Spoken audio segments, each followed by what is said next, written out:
Hey there, I'm going to run you through everything that is involved in this suite of tools right now, but I'm going to start with this dashboard.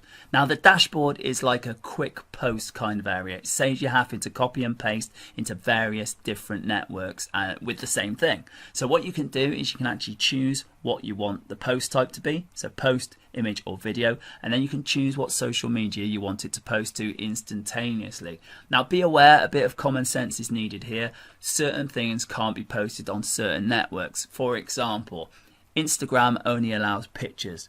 Twitter has a limit to the amount of characters you can use, so just use a little bit of common sense when you're posting it, because it won't be able to post to certain things. But the idea is as simple as choose like this and then enter the post, making sure it fits the parameters of the different networks, and then you can hit submit and it will post instantaneously to those. It saves you copying and pasting or using the save posts throughout. So that's our quick post dashboard. Next is Facebook. In Facebook, what you can do, come to the dashboard and you can choose all the different types of posts that you want to do. You've got text posts, link posts, image posts and video posts. They all work pretty much the same. You can enter some text here and it'll update in real time on the side. You can choose when you want it to post, time wise, day wise. You can schedule your delays, randomize your posts, add post times to the end of each post, delete the post after it's finished doing. You can pause posts in between everything, and then you can choose all the different groups you want it to go to. Same goes for links, except obviously enter your link, your message, your link title. Images, enter an image. All you've got to do with that is click, and then you can drag and drop into here and it'll post it up like so. Schedule it again. And video is you just do the video. You can put a URL, you can go and get a YouTube URL and just pop it in there and it will use that YouTube URL. Now schedules will show you everything that you've already got in there. Adding an account is as easy as going in here and watching the brief video and creating an app, which sounds scary but really isn't. Manage groups, these are the groups you are admin of, you can put into different lists. Report posts just shows you what's been posted and when. Save posts shows all of the different save posts that you've got ready to use another time. And settings is for your defaults. Okay, on to Twitter. Twitter, you can choose on Twitter from a text post, an image post or a video post.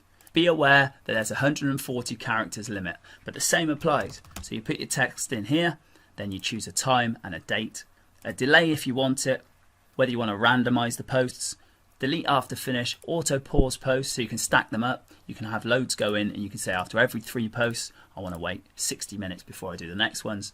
Repeat posts so you can do it more and more if it's a promotional thing, and then you select whatever profile you want them to post to. Manage schedules is your list of different ones that you put in there. It will show you whether they've been posted, whether they're scheduled to go forward and what's happened with them. You can also see them directly from here and you can delete them or repost them.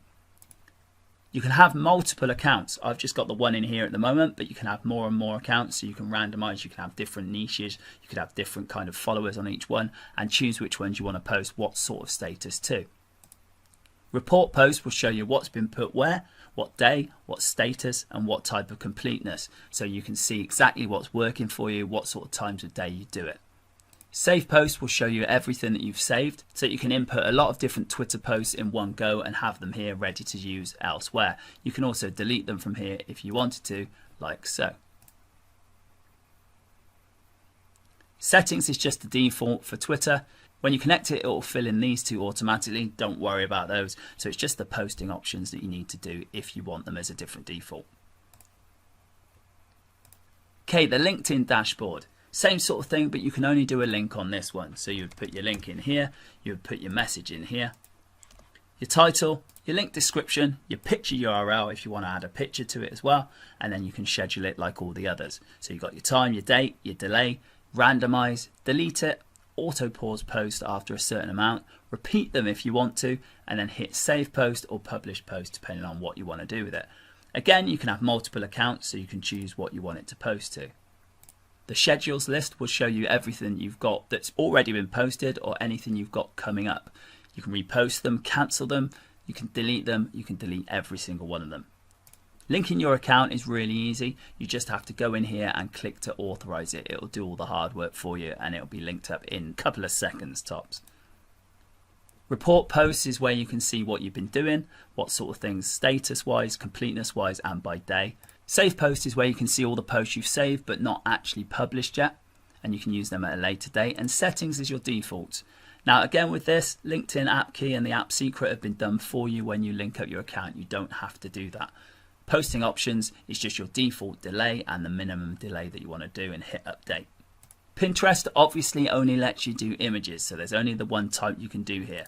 You got a link that you can put in here, the description, then you can just click here to have your image put up. You can drag and drop if you want to, get extra images in there, and then schedule, exactly the same as the others. It's a huge time saver, all of these when they're combined as well, and all in the same place, so you're not flitting from one thing to the other. So you can schedule it, you can randomize it, delete it, repeat it once per day or every 2 days, every week. Decide when you want that to stop happening, publish or save the post.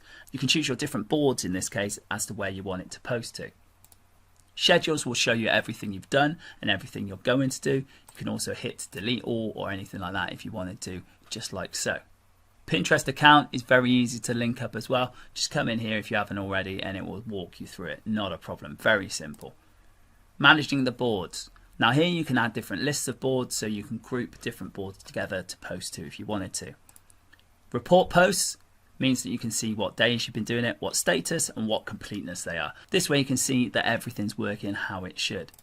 Save post, if you've saved some posts and you want to use them at a later date, will appear in here. And then you've got settings. This is the default again, where you can choose just the delay and the minimum delay. Everything else is handled for you when you authorize Pinterest to use this. Instagram dashboard is much the same as the Pinterest one in the sense that it's an image only. But in this, you do the image description, the image URL. Again, you can upload these, drag and drop them, and then say when you want it to post.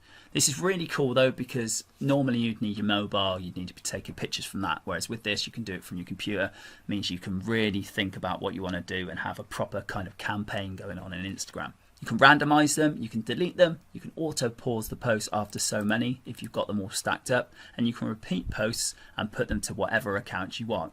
You can have multiple accounts on here, so you might have one per niche, or maybe one for your e-com store, one for your personal stuff. Whatever it is you want to do, you can do it here, publish posts to whichever ones you want. The YouTube dashboard is more of a statistics, more of a management tool. You can't post from here. You can see your different categories, so you can see what's been put in what. So when you've got multiple YouTube channels, you can actually put them into different places and see them all in the one place. If you click through, it'll then show you the different things you've got, and you can do the different time ranges. You see all different views and jump down to where you want to, depending on what it is you want to see.